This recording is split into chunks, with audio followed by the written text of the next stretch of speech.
দক্ষিণী সিনেমার সুপারস্টার রাশ্মিকা মান্দানা এখনো 30 বছরে পা দেননি। অল্প সময়ে চলচ্চিত্র ক্যারিয়ারে একের পর এক সফল সিনেমার সঙ্গে নাম লিখিয়েছেন এ অভিনেত্রী। বলিউড থেকে দক্ষিণী বিনোদন ভুবন দুই জায়গাতে কাজ করে যাচ্ছেন এ তারকা। আল্লু অর্জুন থেকে শুরু করে সালমান খান কিংবা রণবীর কাপুর, এরই মধ্যে প্রথম সারির সব বলিউড তারকার সঙ্গে কাজ করেছেন এ অভিনেত্রী।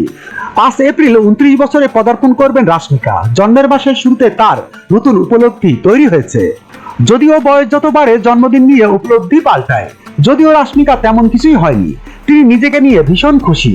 এ প্রসঙ্গে রাশ্মিকা বলেন, এটা আমার জন্মদিনের মাস, আমি খুবই উত্তেজিত।